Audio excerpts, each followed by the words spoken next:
y de la civilización. Francisco Zarco, diputado, político y periodista mexicano.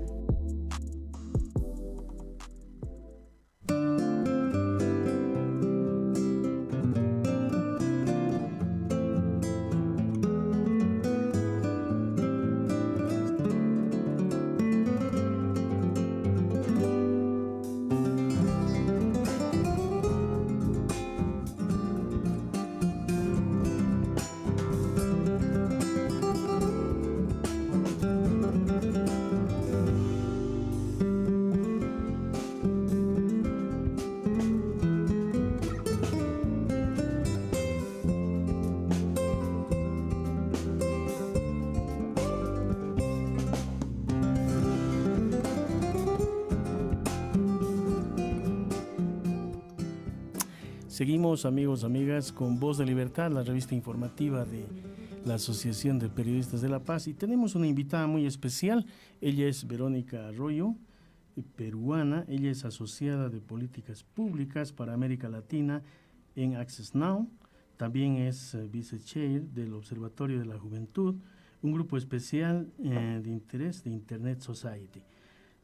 Sus mayores luchas, según los datos que tenemos, son crear conciencia sobre la protección de los datos personales y la seguridad digital, así como empoderar a las jóvenes y los jóvenes en América Latina. Verónica estudió Derecho en la Pontificia Universidad Católica del Perú y ha sido becaria de diversos programas sobre gobernanza de Internet. Bienvenida, Verónica, a Voz de Libertad. Ay, muchísimas gracias por la invitación. Bienvenida además a La Paz. ¿Es la primera vez que Primera vez en La Paz, primera vez en Bolivia. Ah, qué bien, excelente. Sí. Bienvenida. Pero Verónica está con un motivo especial porque esta noche se realiza un seminario, ¿no es cierto? Sí. Explíquenos en qué consiste este seminario, Verónica. Bueno, vamos a hacer un evento junto con, lo organiza Fundación Internet Bolivia ORG, que es una fundación de acá, de Bolivia. Ellos quieren hacer un evento abierto a todo el público, en general para toda la ciudadanía, para explicar, conversar un poco sobre qué cosa es eso de los datos personales y por qué nos importa a nosotros como ciudadanos entender este concepto cuando empiecen los debates legislativos, para que no nos agarre, por así decir, de sorpresa a una norma, ¿no? Es muy importante contar con información y sobre todo que la gente conozca de la importancia hoy por hoy de los datos personales, ¿no es cierto? Exacto. ¿No? Bien, tú hablabas y decías el tema de los datos personales en Internet, pero ¿qué le parece, Verónica, si arrancamos explicando qué es esto de los datos personales? ¿Cuál es el concepto? ¿Qué es lo que debemos entender? Y no solamente desde un punto de vista legal, sino, o sea, ¿cómo debe entender la gente, el ciudadano, esto de los datos personales? ¿Y por qué es importante el debate sobre ellos hoy? Hoy, vamos a iniciar qué cosa es esto de datos personales, que puede sonar así como, ¿y esto de dónde vino? Claro, exactamente. Entonces, ¿no? Bueno, datos personales, ¿no? Dijéramos son dos palabras. Lo que es datos va a ser igual a información. Un dato es una información, eso lo conocemos todos, y cuando hablamos de personales es información sobre una persona. Es información que identifica una persona o que podría ser identificable. Que identifica puede ser el nombre, la dirección, el correo electrónico, edad, no sé, esas cosas muy, muy, muy sencillas. Pero también podría ser, por ejemplo, los gustos, las preferencias. Cada vez que ponemos un like en Facebook o que seguimos una nueva página, un nuevo grupo, todas esas actividades que hacemos terminan siendo también datos personales. Entonces, y lo que pasa en Internet es que Internet para nosotros pues es un ambiente súper grande donde tenemos un montón de oportunidades, pero cada vez que nosotros navegamos vamos dejando rastros. Es como esta fábula, esta cuenta de Hansel y Gretel de las migajas, algo así, vamos dejando migajas, nuestro trazo en Internet. Cada vez que entramos a una página, entramos un anuncio, entonces de ahí podemos entender por qué a veces nos llegan anuncios personalizados en Internet. Y luego, obviamente, esa es la parte más sencilla. Pero cuando ya empezamos a ver un poco más a la actualidad de lo que se viene ahora, ustedes están dentro de un proceso ya electoral que se viene pronto y hemos visto escándalos cuando estos datos, de estos rastros que vamos dejando en Internet, son mal utilizados para, bueno, beneficiar uno u otro candidato o para desinformar a la población. Entonces, porque son datos para saber quién es mi población, qué piensan. Es una encuesta mucho más, así como decir, mucho más específica. Claro, es decir, justamente por ese rastro que decías, Verónica, de que vamos dejando, ¿no?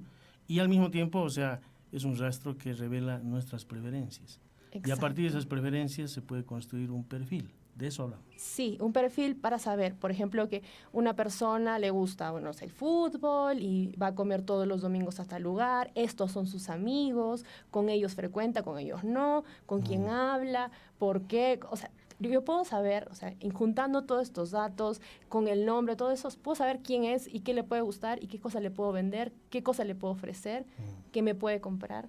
Exacto. Se va configurando toda una, podríamos decir así, y yo creo que nos aproximamos bastante, ¿no? A nosotros, alguien parecido a nosotros, pero construido con nuestros datos, ¿no? Sí. Algo así, un clon prácticamente de nosotros. Claro, un clon en papel. Un clon en papel. Que lo van a poner ahí en papel, claro. Bien, pero esto que sucede en cuanto a datos personales, o sea, ya hace mucho tiempo, y ahora hablamos un poco del tema legal, esto ha sido protegido, ¿no? O sí. es en todos los países la tendencia es a proteger. ¿Por qué? ¿Por qué se debe proteger los datos personales? Lo que pasa es que, como te comento, puede haber un mal uso de los datos. Los datos pueden terminar en cualquier lugar. Al ser información, uno puede copiar, pegar y termina en cualquier lugar, lo vende, y hoy en día hay mercado para esto. Entonces, lo que tenemos que brindar con una ley es una herramienta al ciudadano. Y es lo que estamos buscando. En los otros países que ya cuentan con una ley o están en proceso de elaboración de una ley, el objetivo es que la ley sea una herramienta para el ciudadano. Entonces, van a existir ciertos derechos y el ciudadano va a poder ejercer esos derechos para controlar su información. Porque al final es información de uno. Yo quiero que me vean de esta manera, yo no quiero que sepan que a mí me gusta tal cosa, porque es algo muy, muy personal, no quiero que nadie comercialice con un gusto, por ejemplo, o con que tengo familiar que tiene padece alguna enfermedad, quisiera que eso sea algo más reservado, porque eso también es un tema, por ejemplo, los datos que son médicos, esos también son datos personales y son sensibles. Claro. Y no pueden estar regándose y andando por todo lado. Claro. Bien, pero tú decías, por ejemplo, ese rastro que dejamos en Internet de pronto revela nuestras preferencias y se ha dicho un algoritmo de pronto comienza a mandarnos esa información que podría relacionar eso con nuestras preferencias. ¿Cómo sucede esto? Bueno, actualmente ya los negocios pueden utilizar algoritmos si lo desean, claro. El algoritmo es simple y llanamente un ejercicio para analizar los datos. Los datos va a ser un montón de información, pero para que yo sepa cómo actuar bajo esa información necesito analizarla. Para eso puedo utilizar algoritmos. Y el problema es que a veces también termina siendo cómo están construidos esos algoritmos, esos mecanismos de análisis. Pueden estar bien, pueden estar mal. Eso depende del propósito. Eso depende del propósito, pero también depende de cómo recolecto mis datos, quiénes son qué datos tengo, porque al final... ¿Qué datos me pueden pedir al final? Claro. Por eso, dentro de todo esto, uno de los principios básicos de la protección de datos es el consentimiento. Ya que parte de nosotros es información nuestra, entonces yo tengo que consentir. Una manifestación de la voluntad. Una manifestación de la voluntad. Legalmente es que tiene que ser escrita, libre, informada, claro. Que eso va a estar en la ley, pero es para que luego no haya sorpresas, ¿no? Entonces, a mí me informan de que el supermercado va a utilizar estos datos para luego brindarme promociones. Claro. Pero no es que mañana más tarde me aparece la promoción, mañana más tarde me están ofreciendo. Yo tengo que validar y además decir que sí quiero. Exacto. A través de la manifestación de mi voluntad. Exacto. De eso se trata. Exacto. Ya. Bien, pero tenemos el caso, por ejemplo, de Cambridge Analytica, que ya, ha sido un escándalo en el mundo, ¿no? Sí. Es decir, tenemos el caso ese famosísimo, lo citábamos, a través del cual inclusive se dice que Trump llegó a ganar las elecciones. ¿Cómo viste tú todo eso? ¿Cómo lo has analizado desde tu perspectiva? Nosotros en Access Now hemos seguido bastante de cerca los procesos electorales y cómo los datos llegan a ser un punto importante dentro de esto. Actualmente las campañas electorales, y lo hemos visto tanto en Estados Unidos como algo cerquísima acá nomás en Brasil, son campañas impulsadas gracias a los datos personales. Si yo necesito, ¿cómo? O sea, por ponerlo en ejemplo, si yo soy candidata en algún lugar y yo quiero que voten por mí, yo tengo que saber quiénes podrían votar por mí. Claro. Y qué cosa les puede gustar para que yo de alguna manera los enamore, ¿no? Y voten por mí.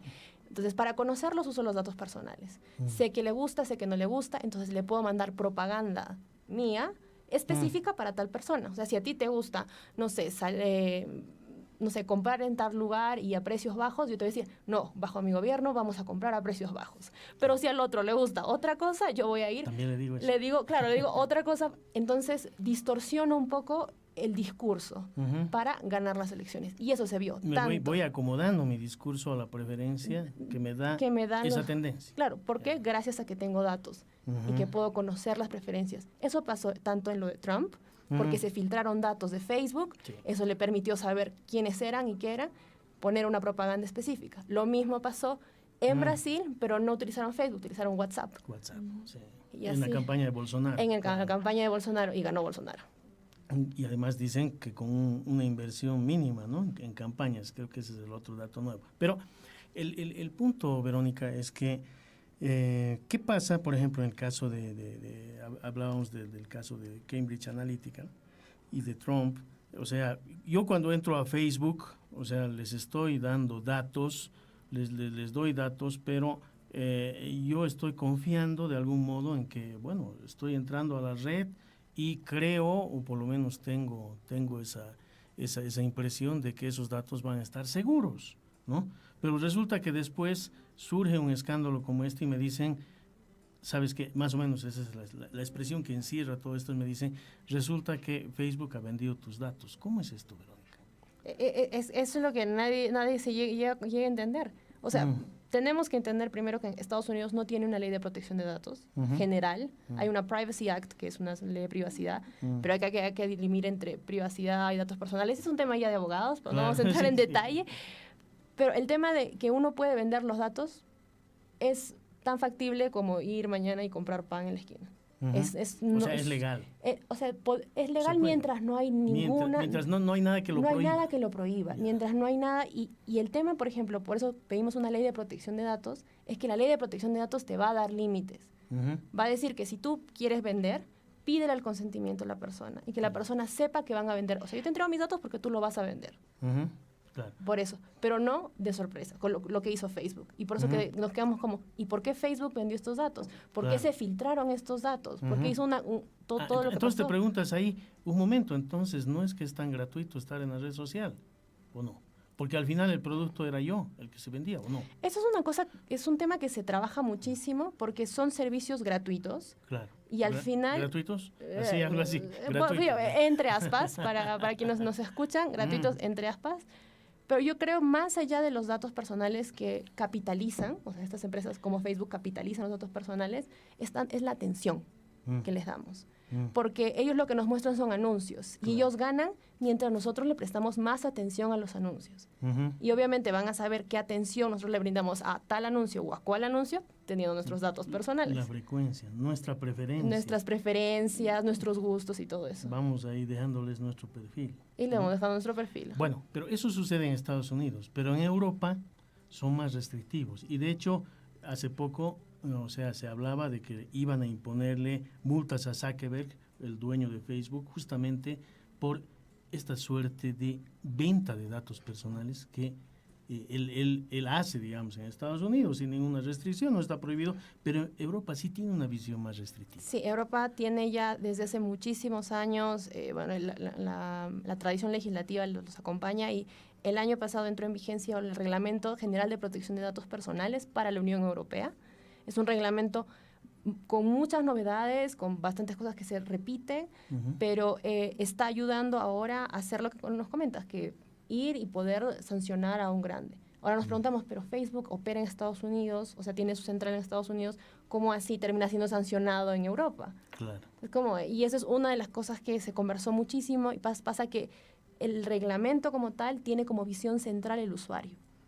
Entonces, si mi usuario es de acá, de este lugar, de la Unión Europea. Entonces, quien sea que trate los datos de él, La ley local. es la ley local es la que vale. Ya. Que es distinto a una visión antigua donde decían, vamos a ver dónde están alojados La los... sede legal.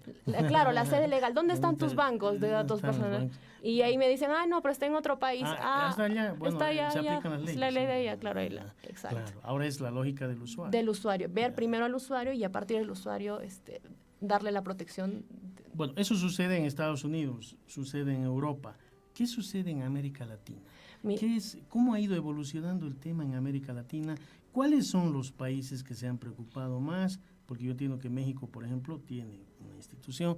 O sea, pero ¿cómo ha ido evolucionando esto, Verónica? Mira, es bastante interesante porque justamente este caso de Cambridge Analytica, la vigencia del Reglamento General de Protección de Datos Personales en la Unión Europea, empezaron a motivar poco a poco el tema de qué pasa con los datos personales en América Latina.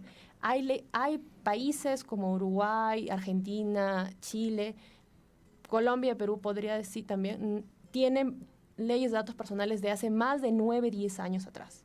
Son leyes de hace muchísimo tiempo. Muchos de estos países, con este escándalo que hubo, con este nuevo reglamento, empezaron a decir, bueno, creo que es hora de actualizar. Entonces, Argentina, Chile están actualizando su ley de datos para que sea de acuerdo ahora a las nuevas tecnologías, al Internet, a este nuevo enfoque desde el usuario, todo esto. Hay otro grupo que no tiene ley. Y en ese grupo, por ejemplo, en la región tenemos Ecuador que no tiene ley, Venezuela no tiene ley, Bolivia no tiene ley, y bueno, Paraguay podríamos decir que está tiene algo muy, muy, muy pequeño, difuso, algo por ahí. Y están trabajando en pro de tener una ley. En el caso de Ecuador, que nosotros acompañamos el caso de Ecuador, ellos están ya con un proyecto de ley en el Congreso, Asamblea, me parece, y bueno, se está trabajando esto para que llegue a ser una ley. Pero también tenemos, aparte de un grupo adicional, que es lo que no están haciendo nada. Claro. Es el caso, por ejemplo, de mi país, no está ahí tranquilo, sentado con la ley. Ahí no sucedió nada, ¿no? Sí. Pero